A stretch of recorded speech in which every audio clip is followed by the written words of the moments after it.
प्रिय व्यूअर्स, ये Sanskriti IAS YouTube channel का PT think and solve program है। इस प्रोग्राम के अंतर्गत प्रत्येक दिन यूपीएससी और स्टेट पीसीएस से संबंधित 5 प्रश्न व्याख्या सहित उत्तर के साथ आपको दिए जाएंगे।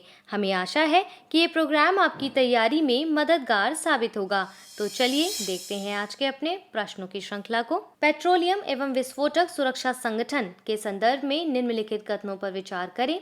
पहला, यह वाणिज्य एवं उद्योग मंत्रालय के अंतर्गत एक निकाय है जिसकी स्थापना वर्ष 1898 में की गई थी। दूसरा, यह निकाय विस्फोटकों के निर्माण, परीक्षण, भंडारण, परिवहन एवं आयात निर्यात के संबंध में अनुमति प्रदान करता है। उपयुक्त में से कौन से कथन सही है? ए केवल एक, बी केवल दो, सी एक और दो दोनों, डी ना तो एक ना ही दो।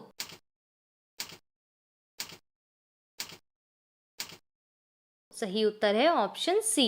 पेट्रोलियम एवं विस्फोटक सुरक्षा संगठन विस्फोटक पदार्थों, संपीड़ित गैस तथा पेट्रोलियम जैसे जोखिम युक्त पदार्थों की सुरक्षा के लिए नोडल एजेंसी के रूप में कार्य करता है। पीईएसओ वाणिज्य एवं उद्योग मंत्रालय के अंतर्गत एक निकाय है जो विस्फोटक अधिनियम 1884 तथा विस्फोटक नियम 2008 आदि के प्रशासन का कार्य करता है। इसकी स्थापना 5 सितंबर 1898 को की गई थी। इसे पहले विस्फोटक विभाग के रूप में जाना जाता था। यह निकाय विभिन्न लाइसेंसों के अनुमोदन, अनुदान, संशोधन तथा नवीनीकरण आदि की देखभाल करता है तथा विस्फोटकों के निर्माण, परीक्षण, प्राधिकरण, भंडारण, परिवहन, उपयोग, आयात निर्यात के संबंध में अनुमति प्रदान करता है। इस प्रकार कथन 1 और 2 दोनों सही है। इसका सही उत्तर है ऑप्शन सी। देखते हैं आज के अपने दूसरे प्रश्न को। व्यापक आर्थिक सहयोग एवं भागीदारी समझौते के संदर्भ में निम्नलिखित कथनों पर विचार कीजिए।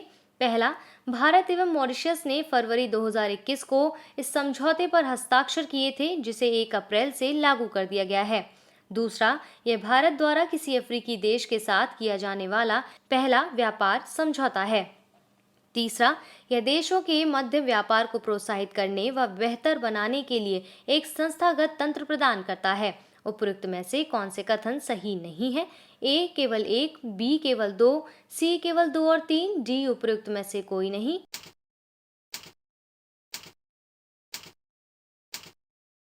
सही उत्तर है ऑप्शन डी।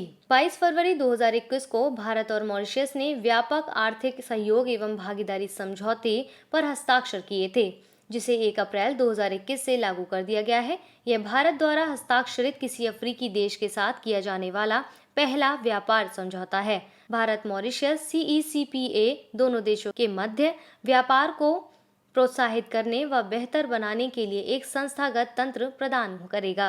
यह एक सीमित समझौता है जो वस्तुओं और सेवाओं के व्यापार, मूल नियमों, तकनीकी व्यापारिक बाधाओं, सैनिटरी तथा फाइटोसैनिटिक उपायों, विवाद निपटान, दूरसंचार, वित्तीय सेवाओं, सीमा शुल्क प्रक्रियाओं व अन्य क्षेत्रों में सहयोग प्रदान करेगा। इन समझौतों में भारत हेतु निर्यात के लिए 310 वस्तुओं को शामिल किया गया है। वहीं मॉरिशस अपने 615 उत्पादों की भारत के अधिमान्य बाजार में पहुंच से लाभान्वित होगा। इस प्रकार उपयुक्त सभी कथन सही हैं। इसका सही उत्तर है ऑप्शन डी। देखते हैं अपने तीसरे प्रश्न को। आपातकालीन क्रेडिट लाइन गारंटी योजना 3.0 के संदर्भ में निम्नलिखित कथनों पर विचार करें। पहला, यह उन उद्यमों के लिए है जिनका कुल ऋण 29 फरवरी 2020 तक 500 करोड़ रुपए या इससे कम हो। दूसरा, वाणिज्य एवं उद्योग मंत्रालय द्वारा प्रारंभ इस योजना को हाल ही में विस्तारित कर दिया गया है। तीसरा, संशोधित परिचालन दिशा निर्देश national credit guarantee trustee company limited द्वारा जारी किए जाएंगे। उपयुक्त में से कौन से कथन सही है? ए केवल 1 और 3, बी केवल 2, सी केवल 2 और 3, डी उपयुक्त सभी।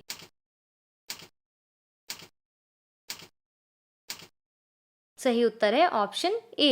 वित्त मंत्रालय ने आतिथ्य, यात्रा एवं पर्यटन, अवकाश तथा खेल क्षेत्रों से संबंधित व्यावसायिक उद्यमों को शामिल करने के लिए आपातकालीन क्रेडिट लाइन गारंटी योजना 3.0 की शुरुआत की है। इस योजना को 30 जून तक 3 महीने के लिए विस्तारित कर दिया गया है। यह उन उद्यमों के लिए है जिनका कुल ऋण 29 फरवरी 2020 तक 500 करोड़ रुपए या इससे कम में हो या तथा यदि कोई अतिदेय है तो उसे 29 फरवरी 2020 को 60 दिन से अधिक न हुए हों।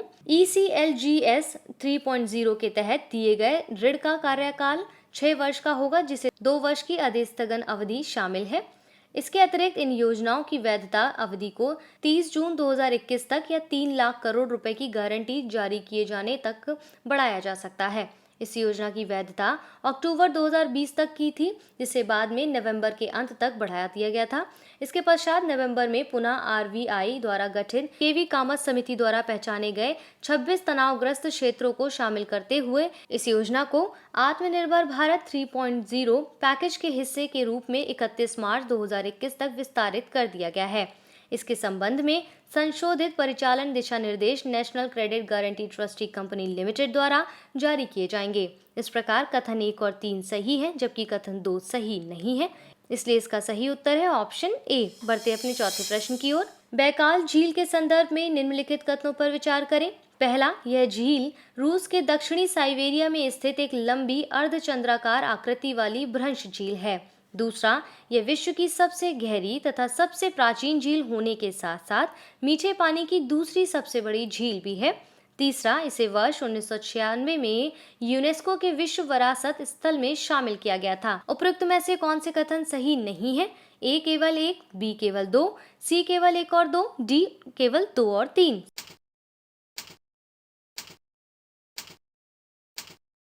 सही उत्तर है ऑप्शन बी। रूस के वैज्ञानिकों ने विश्व के सबसे बड़े बैकाल जीवीडी नामक न्यूट्रिनो टेलीस्कोप को लॉन्च किया है। बैकाल झील साइबेरिया में स्थित विश्व की सबसे गहरी झील है। इस टेलीस्कोप का निर्माण वर्ष 2016 में प्रारंभ किया गया था। यह न्यूट्रिनोस नामक मायावी मौलिक कणों के विस्तार से अध्ययन तथा उनके स्रोतों के निर्माण संबंधी एक मिशन से प्रेरित है। बैकाल जीवीडी दक्षिण ध्रुव पर आइस क्यूब तथा भूमध्य सागर में एंटेयर्स के साथ विश्व के 3 सबसे बड़े न्यूट्रिनो डिटेक्टरों में से एक है। बैकाल झील रूस के दक्षिणी साइबेरिया में स्थित एक लंबी अर्धचंद्राकार आकृति वाली भ्रंश झील है, जो विश्व में मीठे पानी की सबसे बड़ी झील है। विश्व के मीठे सतही जल का 22 से 23% इसी से जल प्राप्त किया जाता है। 25 से 30 मिलियन वर्ष प्राचीन यह विश्व की सबसे पुरानी झील है। सतही क्षेत्र के संदर्भ में यह विश्व की 7वीं सबसे बड़ी झील है। यूनेस्को ने वर्ष 1996 में बैकाल झील को विश्व विरासत स्थल घोषित किया था। इस प्रकार कथन 1 और 3 सही है, जबकि कथन 2 सही नहीं है। सही उत्तर है ऑप्शन बी। बढ़ते हैं अपने अंतिम प्रश्न की ओर।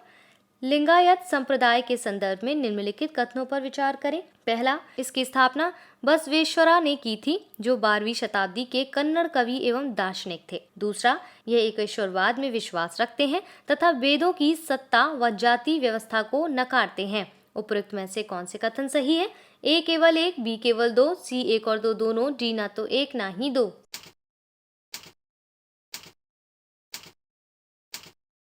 सही उत्तर है ऑप्शन सी। शिव कुमार स्वामी गलू को भारतीय आध्यात्मिक गुरु के रूप में जाना जाता है। ये लिंगायत धर्म के सबसे सम्मानित अनुयायी तथा कर्नाटक में सिद्धगंगा मठ के प्रमुख थे। उन्हें योग्य शिक्षाविद के रूप में भी जाना जाता है। उन्होंने श्री सिद्धगंगा एजुकेशन सोसाइटी की स्थापना की है। शिक्षा और प्रशिक्षण के लिए उन्होंने 100 से अधिक संस्थानों की स्थापना की है, जिसमें नर्सरी से इंजीनियरिंग, विज्ञान, कला व प्रबंधन के साथ साथ व्यावसायिक प्रशिक्षण दिया जाता था। वर्ष 2007 में उन्हें कर्नाटक रत्न पुरस्कार से सम्मानित किया गया था। भारत सरकार ने वर्ष 2015 में उन्हें पद्म भूषण से सम्मानित किया गया है। कर्नाटक में उन्हें नादेदुदेव देवरा के रूप में भी जाना जाता है। लिंगायत कर्नाटक का एक संख्यात्मक एवं राजनीतिक रूप से मजबूत समुदाय है, जिसे वीर शैव संप्रदाय के रूप में भी जाना जाता है। ये एकेश्वरवाद में विश्वास रखते हैं तथा भगवान शिव के लिंग रूप की उपासना पर केंद्रित है। ये वेदों की सत्ता तथा जाति व्यवस्था को नहीं मानते हैं।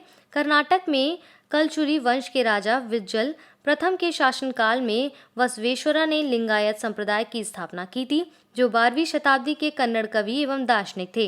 इस प्रकार कथन 1 और 2 दोनों सही है। सही उत्तर है ऑप्शन सी।